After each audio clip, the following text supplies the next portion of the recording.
दो तरह का व्यक्ति अपना जीवन बर्बाद कर लेता है। पहला वो जो किसी की नहीं सुनता, दूसरा वो जो हर किसी की सुनता है। नमस्कार साथियों, मैं Aman Anand, president students welfare association, मानव भारती यूनिवर्सिटी सोलन, हिमाचल प्रदेश।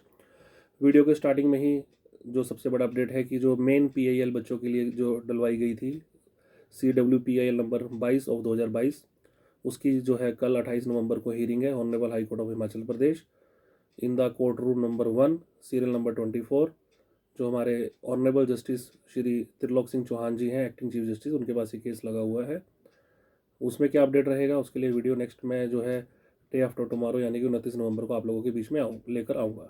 दूसरी बात, सबसे महत्वपूर्ण बात, सबसे खुशी वाली बात और बहुत ही बड़ा अपडेट उन बच्चों के लिए जो 2009 से लेकर 12 तक पास आउट हैं। ऐसा मैं इसलिए कह रहा हूँ कि जैसा पिछली 2 वीडियोज़ में आप लोगों को बोल रहा था मैं कि इन्होंने एक एजेंडाज फाइल किए थे।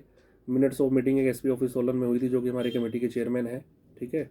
और वहाँ पे जो इन्होंने एजेंडाज पुट अप किए थे वो टोटल 17 एजेंडाज थे। तो 17 एजेंडाज में से इन्होंने टोटल जो थे 6 एजेंडाज को फाइल को टेकन अप किया था।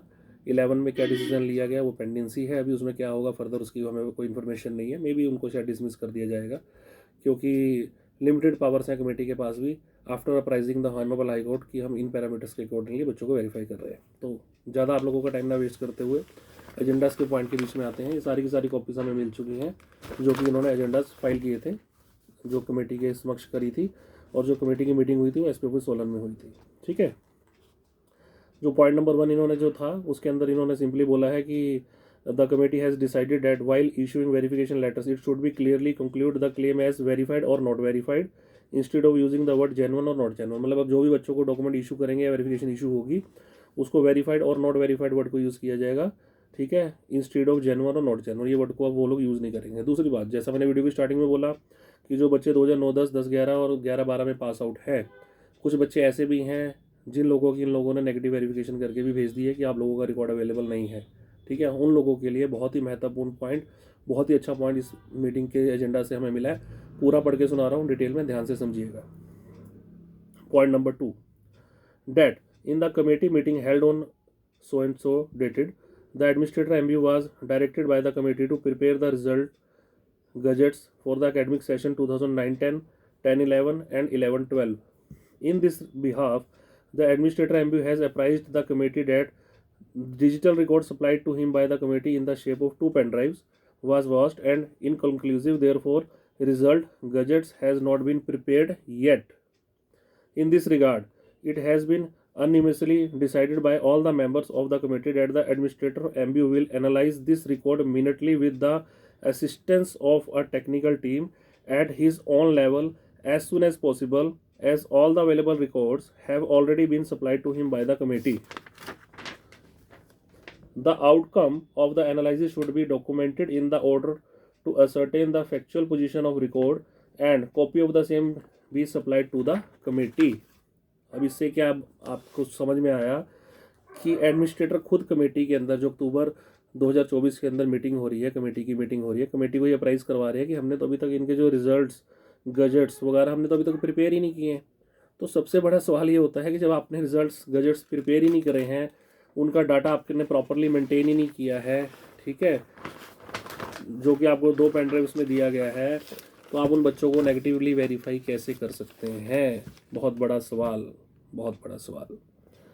पॉइंट नंबर 3, ठीक है, कि जो 2 पेन ड्राइव्स इनको प्रोवाइड करवाई गई थी वो राइट प्रोटेक्टेड नहीं थी, ठीक है।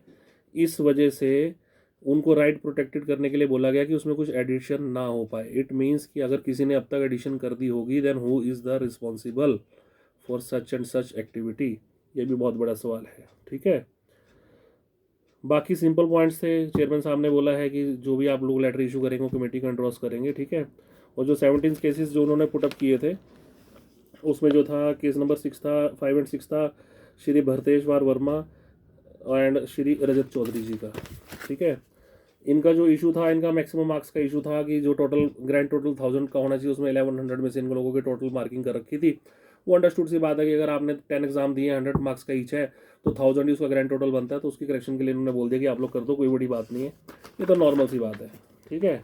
एक केस इन्होंने लिया था श्री भरतेश्वर वर्मा, वही उसका जो मार्क्स का था 900 500 का इशू था, वो भी उन्होंने कह दिया कि ठीक है कर दो, कोई इशू नहीं है। एक केस लिया था इन्होंने आदित्य रस्तोगी का, case number 9, spelling of father name. उनके जो फादर के स्पेलिंग नेम थी वो मिस्टेक थी, तो इन्होंने कहा है कि उनका जो रिकॉर्ड है उसमें जो उनके स्पेलिंग जितेंद्र कुमार रस्तोगी है और उसमें जितेंद्रा कुमार रस्तोगी है, उसकी करेक्शन आप लोग कर सकते हैं, कोई इसमें बड़ी भी बात इशू नहीं है, ठीक है। और उनका केस उन्होंने अप्रूव कर दिया, ठीक है। Subject to condition that the original record is still lying before the learned trial court, इन्होंने कर दिया, ठीक है। केस नंबर 15 भी इन्होंने पुट करा, उसमें भी स्पेलिंग मिस्टेक थी, नरेंद्र सिंह के स्पेलिंग की मिस्टेक थी, इन्होंने उसके लिए बोल दिया।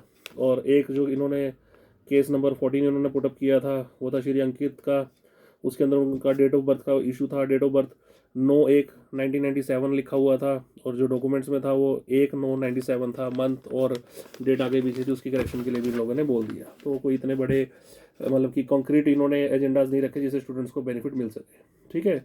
और इन्होंने ये भी बोल दिया कि finally it is discuss by the member कि such and such similar cases जो हैड देयर ऑन लेवल ये लोग फर्दर सब्जेक्ट में भी कर सकते हैं, ठीक है। तो इसमें तो कुछ ऐसा कंक्रीट इन्होंने बच्चों के फेवर में नहीं किया कि जैसे मोर देन 7,000 स्टूडेंट्स जो है वो इनके जो पैरामीटर्स ड्राफ्टेड है उस वजह से जो है सफ़र कर रहे हैं कि कहीं ना कहीं एक एक पैरामीटर एग्जाम्प्ट होने की मतलब कि वो उसमें है वेटिंग में कि उन एक पैरामीटर अगर उनका एग्जाम्प्ट हो जाता है तो उनको डॉक्यूमेंट उससे इशू हो जाएंगे। चलो एनी हाउ, देर आए दुरुस्त आए, ऐसा रिकॉर्ड हमारे हाथ में आया है कि अगर इनके पास प्रॉपरली रिजल्ट्स गजट्स मेंटेन ही नहीं थे, ये इनकी मीटिंग में बोल रहे हैं ये, तो आपने वेरीफाई कैसे कर दिया 2009 10 10 11 और 11 12 के बच्चे कि भाई आप आपके पास रिजल्ट ही नहीं है, गजट्स ही नहीं है, तो आप कैसे वेरीफाई कर दो गजट में बच्चे का नाम था नहीं था। और पहले मैं मल्टीपल टाइम्स बोल चुका हूँ कि रेगुलेटरी कमीशन तो इस टाइम पे एस्टेब्लिश ही नहीं थी, तो आपके पास डिस्क्लोज लिस्ट भी नहीं होगी, वो अपने लेटर में प्राइस करवा चुके हैं। और तीसरी बात, जब आपने 2015 में खुद एक डीडीआर लॉन्च करवा दी कि हमारा एंटायर रिकॉर्ड जल चुका है, the entire record before the December 2015 is burn in a fire incident, तो वो भी आपके पास नहीं होगा, क्योंकि बच्चों की लाइफ डिस्ट्रॉय कर रहा है, बहुत बड़ा क्वेश्चन है और बच्चों की फेवर में ये बातें आ रही है। जैसे जैसे चलेंगे आगे आगे देखिए होता है क्या, जो होगा अच्छा ही होगा, टेंशन मत लीजिए। तो बार बार मैं आप लोगों को यही कह रहा हूँ कि देखो हम और हमारी टीम आप लोगों के लिए बेस्ट से बेस्ट एफर्ट्स कर रही है, बट थोड़ा सा देखिए आप लोगों को भी अपने साथ चलना पड़ेगा।